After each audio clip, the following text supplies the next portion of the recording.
back to the second section of our discussion on subject-verb pronoun-antecedent agreement in English. We discussed a number of rules earlier, and we're going to continue right now from rule number 11. So let's get right into it. The rule number 11 says a singular verb is usually used with words or phrases that express periods of time, fractions, weights, measurements, and amount of money.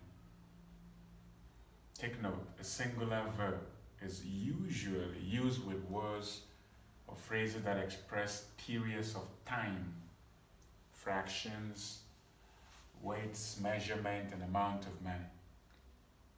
So we're going to start with the examples. So if we start with the first one, it says, 30 minutes is too short for such a difficult test. The subject here is 30 minutes. Obviously, we can tell that 30 minutes looks plural. 30. And of course, minutes is not minute. So that's plural, obviously. But the rule says words that express periods of time. So 30 minutes is time. And so 30 minutes is too short for such a difficult test.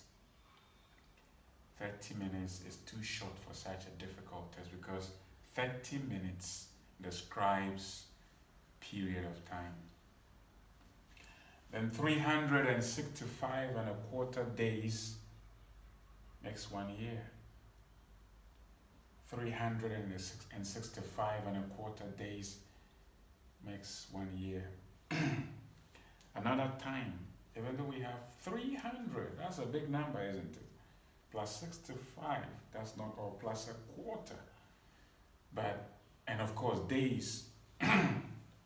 But the verb is mixed because these words express period of time. So 365 and a quarter days makes 1 year. So that is about time still. 4 quarts of oil was required to get the car running. Then we have to do with what? I think weight, or let's say measurement. It can fall between either weight or measurement. Quarts of oil was required to get the car running. Even though it said 4 quarts, it's weight or measurement, so of oil. Was is the verb, the singular. Then 2 kilograms is too heavy to carry by a boy, or 2 kilograms is too heavy for a boy to carry. So 2 kilograms, definitely more than 1, but is what? Weight. So 2 kilograms is too heavy to carry by a boy. And we come back to time. 6 hours is too long for that simple test. 6 hours is too long for that simple test. So have you seen that it takes a lot of consciousness, a lot of hard work to be able to master subject-verb agreement? That is why it happens to be one of the most difficult things for English language learners, particularly those who are second language users of the language. Because there's one rule and then another one overrules the previous rule, yet to be overruled by another rule, and then you just wonder what is going on. This is obviously plural, but now the rule says that because it expresses time, fractions, weight, measurement, amount of money, then the verb should be singular. So a previous knowledge, a previous rule you've learned is overruled. So we can say that 1 million Ghana cedis is a big amount of money. 1 million, that's a lot. But because it is about amount of money, subject singular. $40 billion. Yes, it's not a joke. $40 billion. 100 million CFA. It's a lot of money. So, measurement, weights, amount of money, time, fractions. You use a singular verb if these turn out to be the subjects.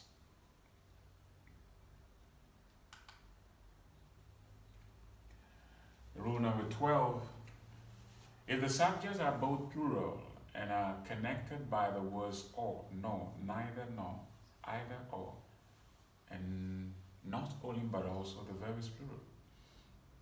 You know, we saw this rule earlier, but it focused on singular subjects that are connected with N. But here, we are focusing on plural subjects. The previous rule, when singular subjects are connected with any of these connectors, the verb is singular. But over here too, if the subject, each of them is plural, connected with any of these, the verb is plural. Examples: the children and their parents come to see the doctor once in a while. The children, one subject, what is its number? Plural. Joined by all. Then their parents, parents, plural. So the verb come. So the verb is come. Because or joins two subjects, both of which are plural. Then, number 2. Not only men, but also women are invited for the program.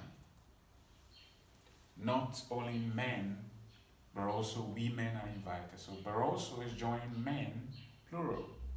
Women, plural.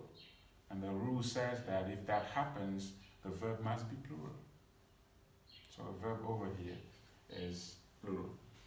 Then we have neither teachers nor students of that institution are to blame for that miscalculation. Neither teachers nor students of that institution are to blame for that miscalculation. Now, neither nor, connecting teachers, plural. Students, plural. And then you go for the verb are. Because the rule says two plurals connected by any of these, the verb is plural. Sometimes either you or they are to make sure that things work out smoothly. Sometimes either you or they are to make sure that things work out smoothly. Now we have either or joining you, plural. Of course, even if you is singular, of course the verb is plural, you know. So yeah, you plural or they still plural. So these, one of them, each of them is plural. The verb is also plural. Very easy, very straightforward. So two plural subject connected by any of these connectors, the verb is plural.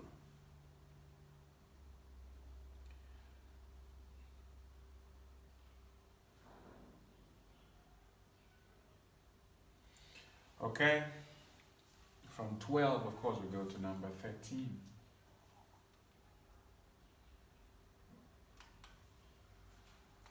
Then number 13, if one subject is singular and one plural, and the words are connected by they are connected by the words or, nor, neither, nor, either, or, and not only but also you use the verb form of the subject that is nearest the verb.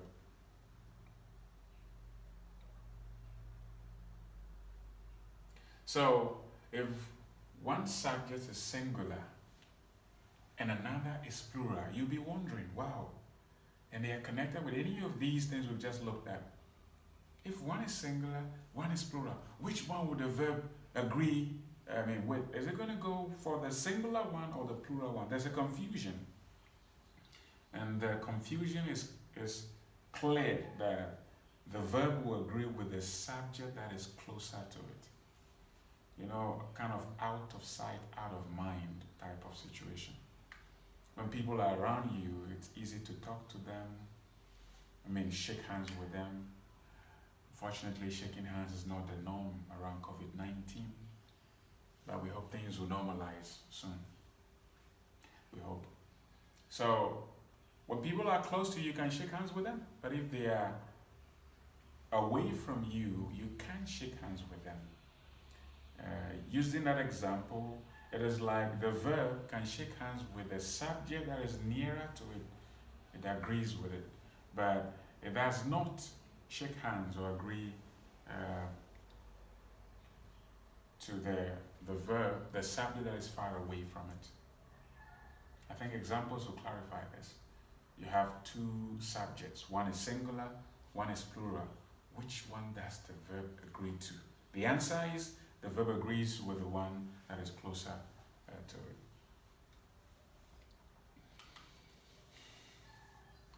So rule number 13, we continue, it says, either the bears or the lion has escaped from the zoo. Now this is going to be clear. Two subjects. Which is the first one? The bears. Singular or plural? Obviously plural. And of course connected by all. Now the next subject, the lion. Singular, plural? Obviously singular. Now, plural, singular. What happens? You could see that the verb is has, which means that the verb agrees or goes along with the lion, which is singular. The verb agrees with the lion. The lion. So it's singular. Now, let's just change that sentence. I mean, the positions of the subject and see. Neither the lion nor the bears have escaped from the zoo. Which one is closer to the subject now? The bears. So we have, plural. The bears, plural. Case closed. So just look at the positioning of the subject. Which of them is closer to the verb? The verb will agree with that one.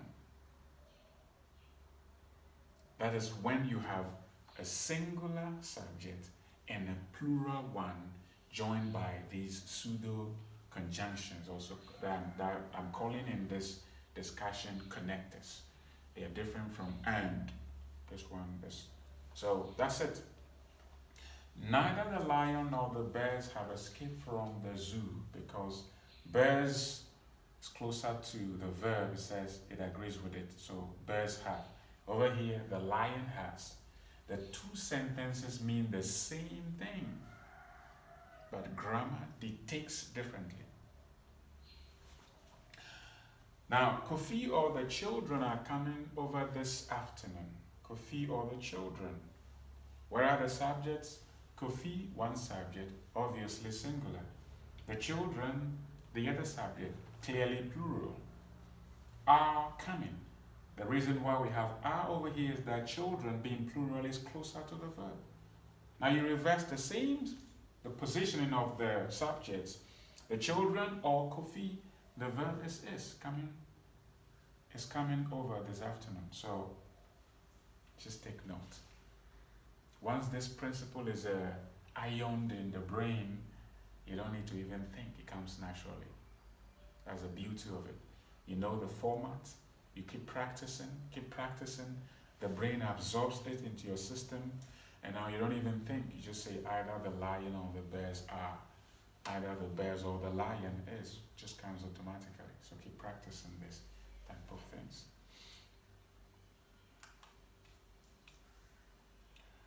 Rule number 14. It's a different kind of rule. It says, indefinite pronouns can either be always singular or always plural, or fluctuate between singularity and plurality depending on the context. Indefinite pronouns are those that are not specific, exact, or definite. So there are some type of pronouns that could be singular, or could be plural. Then we saw some earlier. I didn't want to mention that. We saw one in the case of who. Who is here? That means it's a single person. Who are here? more than one. So who can take single, can take plural too. So indefinite pronouns can either be always singular or plural. So they are fixed, some are fixed, they are always singular. Some are also fixed, always plural. But some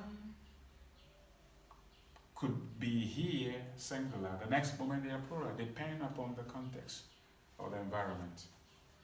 So let's see some examples of singular ones. They are singular, so we don't need to worry. Anytime you see any of these ones, they're singular. Another, singular. Anybody, anyone, anything, each, either. Some people call it either, or either. It's correct. The choice is yours. Enough. Everybody, everyone, everything, little, much, neither, nobody, no one, nothing, one, other, somebody, someone, something. These ones are always singular. Enough is enough. Remember when if they are used as pronouns, enough is enough. Either is coming, everything will be fine, or everything is fine. Nothing is impossible for God. One is invited, the other will be here, the other is coming. Something is wrong, someone is on the way. So yes, always singular. Always plural, both, few, many, others, several. So both boys are happy to see us. So if you even take away the boys, so both are happy to see us. Few are interested in the subject. Many are called, few are chosen. Others are aware of what is going on. Several were injured. Several were injured. So always plural. Numero 15, rule number 15. Rule number 15. If two infinitives are separated by and, they take the plural form of the verb.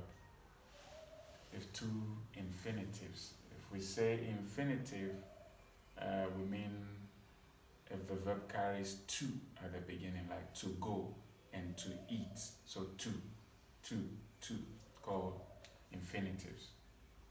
So to walk and to chew gum require great skill. To walk is looked upon as one subject, to chew as another subject. So to walk and to chew gum require great skill. Take note, this verb is pronounced chew, not chew. It's chew, C-H-E-W, chew. So to walk and to chew gum require great skill. So to walk, what is one of the infinitives? And then another infinitive. So both of them connected by and, as in the case of singular subjects, the verb will be plural. To drive and to make a call at the same time are criminal. To drive and to make a call at the same time are criminal. It's wrong. That action of driving and making a call at the same time is wrong. That action is wrong. To drive and to make a call at the same time are criminal. So to drive, one, to make a call, joined by and, plural verb, the verb is are.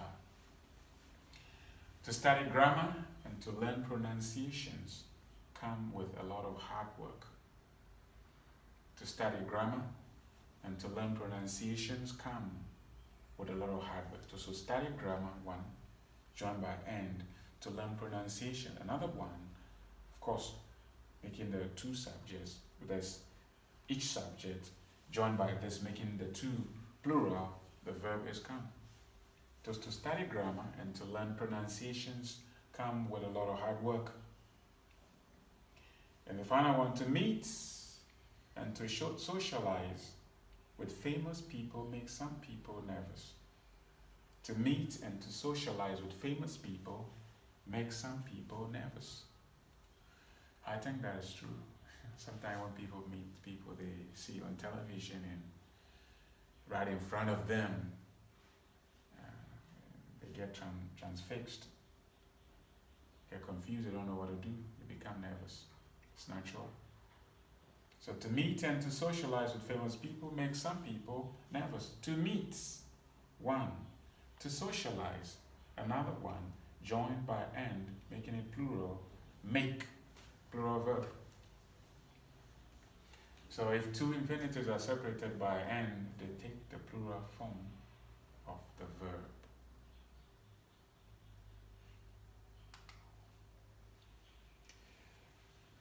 When gerunds are used as the subject of a sentence, they take the singular form of the verb. But when they are linked by and, they take the plural form. A gerund is just the ing form of the verb, which is used as a subject. So it's not used anymore as a verb, but it's used as a subject. So standing is a gerund. So standing in the water was a bad idea. Standing in the water, singular, was a bad idea. Swimming in the ocean and playing drums are my hobbies. Wow, two things. Swimming in the ocean, one gerund subject. Playing drums, another one. Singular, singular, joined by and. Then we have the verb are. Listening to reggae music calms me down. Listening to reggae music calms me down. So listening to reggae music, one subject. So the verb calms me down. Let's take note of the pronunciation of this word. It's not calms. The L sound is silent. So calms, just like the verb C-O-M-E-S, calms. Calms. Listening to reggae music calms me down.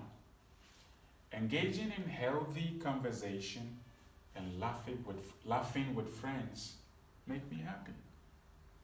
Engaging in healthy conversation, one subject, gerund subject. Laughing with friends, another subject, making two, plural. The verb is make. So listening, engaging in healthy conversation and laughing with friends make me happy. I think this makes everybody happy. If you meet people that are very close to you and then you engage in meaningful, healthy conversations with them, crack jokes and you laugh, remember your childhood days, and it's interesting, isn't it? Yeah. Makes me happy in particular. So we move on. Rule number 17. Collective nouns like herd, senate, class, and crowd take a singular or plural verb depending on the meaning the speaker or writer intends to put across. If the speaker or writer regards the collective noun as a single unit, she or he, he or she, made a mistake here, he or she employs a singular verb. If the collective noun is regarded as individuals in a group, the writer employs a plural form of the verb.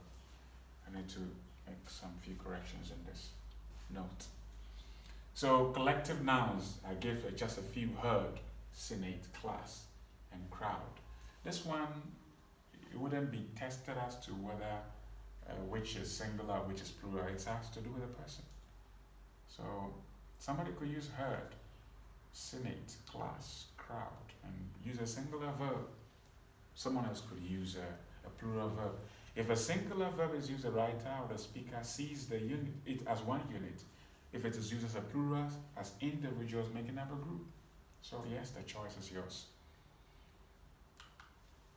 So for example, he said the herd are stampeding the herd. So it's regarding maybe, a herd of a goat or cattle. So sees them as individuals. Somebody could say the herd is stampeding. It's also correct.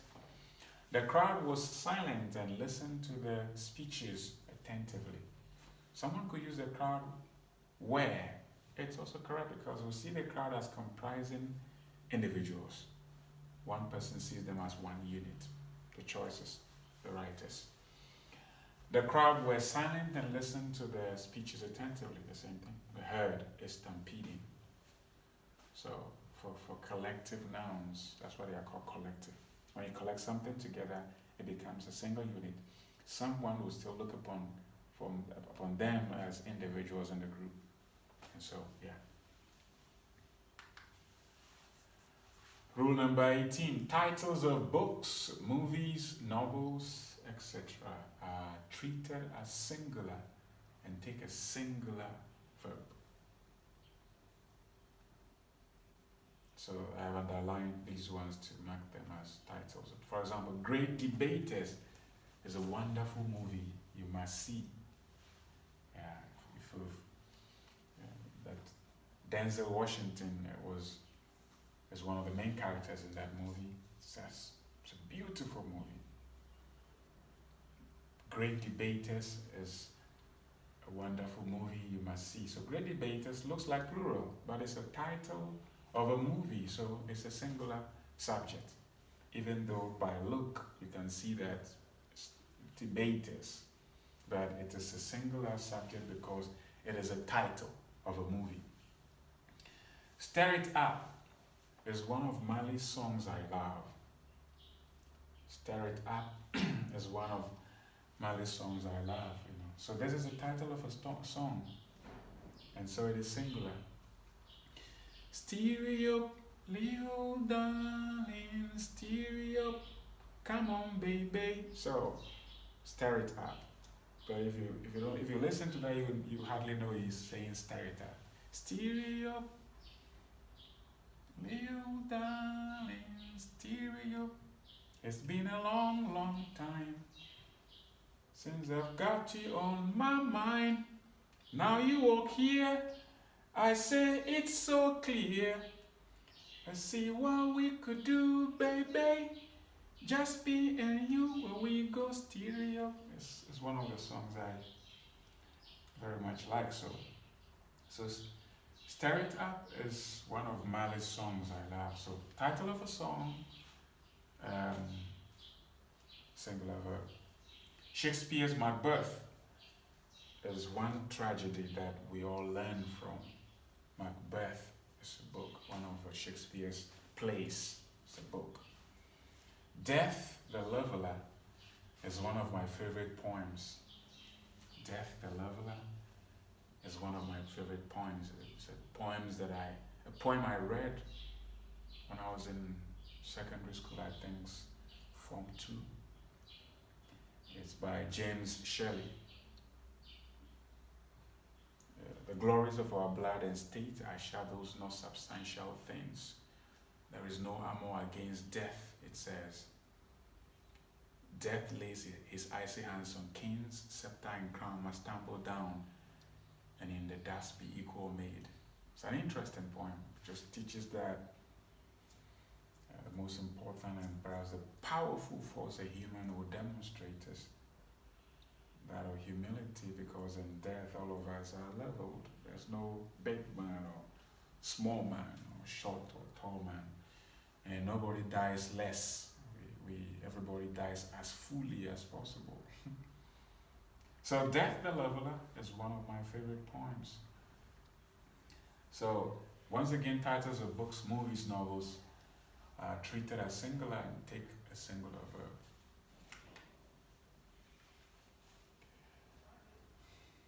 Wow.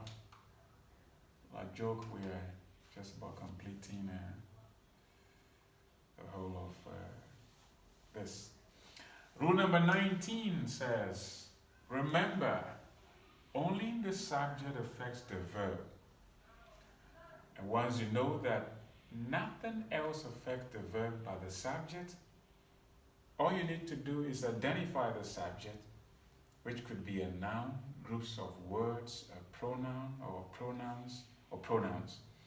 Identifying the subject and being able to tell its number, singular or plural, is the key to overcoming pitfalls in language usage as regards subject-verb agreement issues. So all that we have discussed so far that I have classified into different rules, if we are able to capture all of these ones, of course, when it comes to subject-verb, pronoun-antecedent agreement, we wouldn't have any problem. So, yes, you can download this video and save it, and because you can watch that on your own, you can pause them and try to get examples to match what you have seen or heard, and improve it in your subject-verb agreement issues as you speak and write English. I think it's been a wonderful discussion. Thank you very much for being a part of this.